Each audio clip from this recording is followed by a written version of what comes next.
नमस्कार।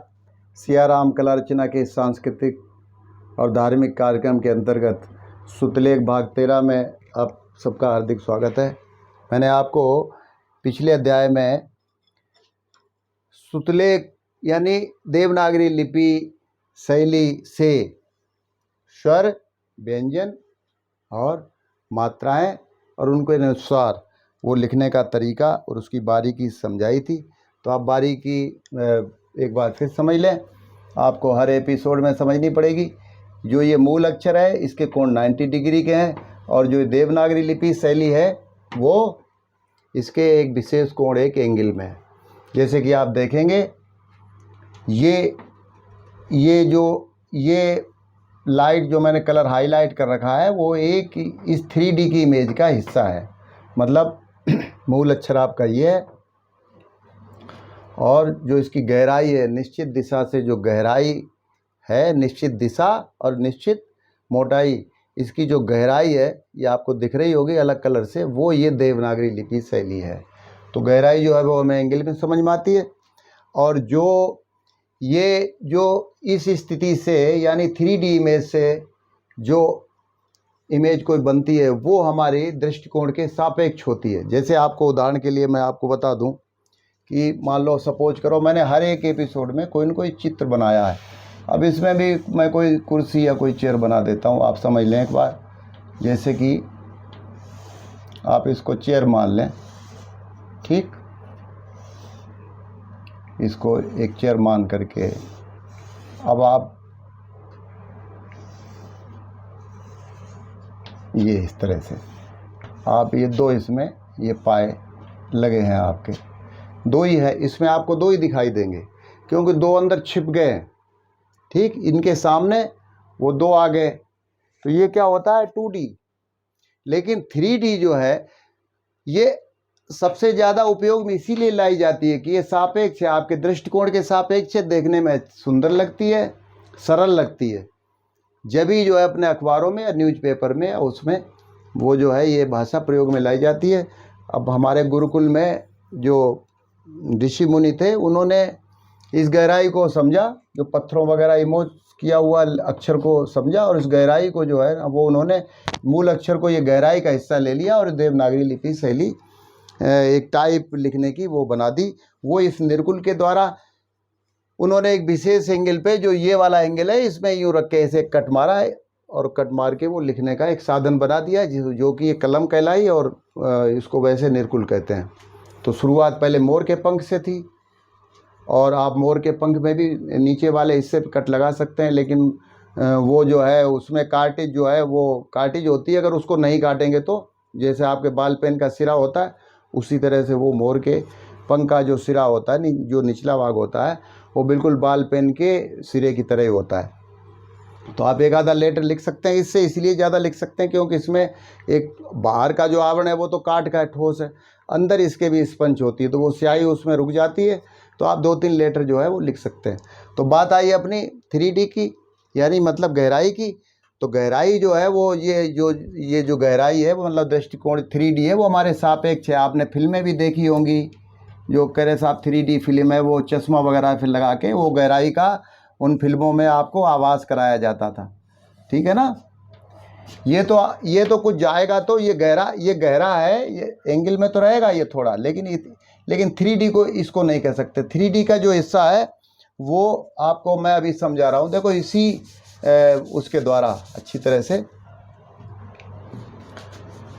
ये पुष्ट आपकी यहाँ पे आएगी, ठीक, ये पुष्ट आपकी यहाँ पे आके और ये यहाँ पे आ जाएगी, ये मिल के और ये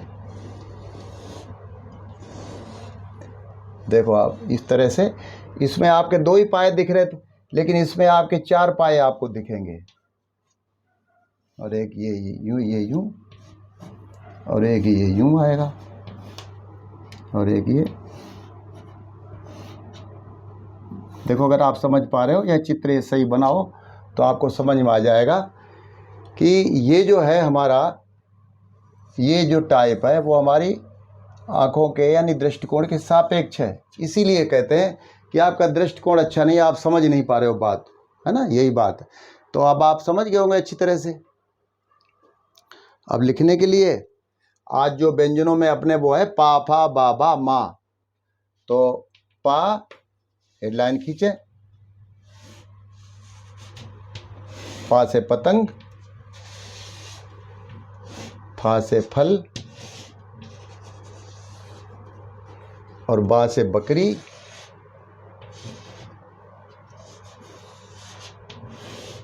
ठीक, और भा से भट्टी, ये आ गया आपका। और ये माँ,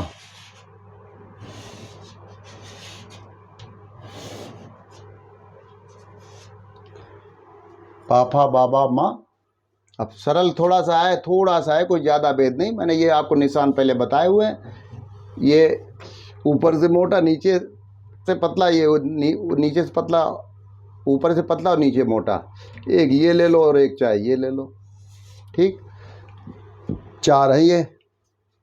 इसी तरह से जो है एक डंडा ये लगाओ और एक थोड़ा बड़ा कर दो और इसको इसमें जोड़ दो। ये यूं है, ये वाला ये नहीं है, गलत है, क्योंकि ये इधर पतला आ गया तो ये इधर पतला आएगा, ये इधर मोटा आ गया तो इधर पतला आएगा, ये इधर मोटा आ गया तो इधर पतला आएगा। तो ये वाला जो निशान है वो यूं ऐसे आप लगाते हैं। तो ये लो, पा से पतंग, बस फा में भी ऐसे ही करना है। पहले ये इस तरह से पा लिख ले और ये वाला हिस्सा जो है आप देख रहे हो, ये वाला इसमें मिला दें। और ये इनमें से जो है पहले तो ये वाला ले और फिर ये वाला पा फा, फिर ये बा से बकरी। ये इसमें 2 लाइनें ये करके और ये थोड़ी सी बड़ी कर दें और ये डंडा लगा दें यहाँ पे, तो आपका।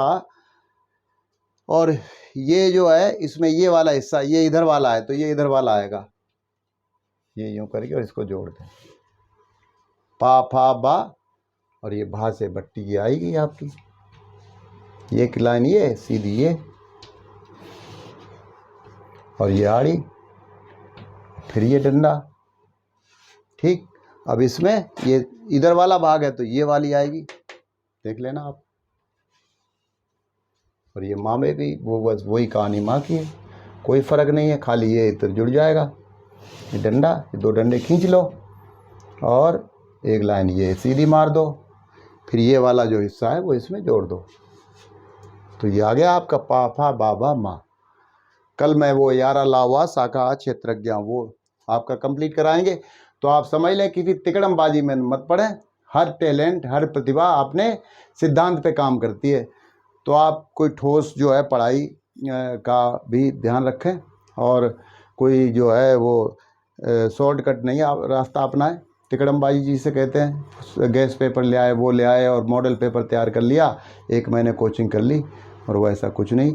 आप है ना विद्या को विद्या के रूप में उसको लगन और निष्ठा के साथ जो है वो अपनी पढ़ाई जारी रखें। मेरी तरफ से हार्दिक शुभकामनाएं। धन्यवाद, नमस्कार।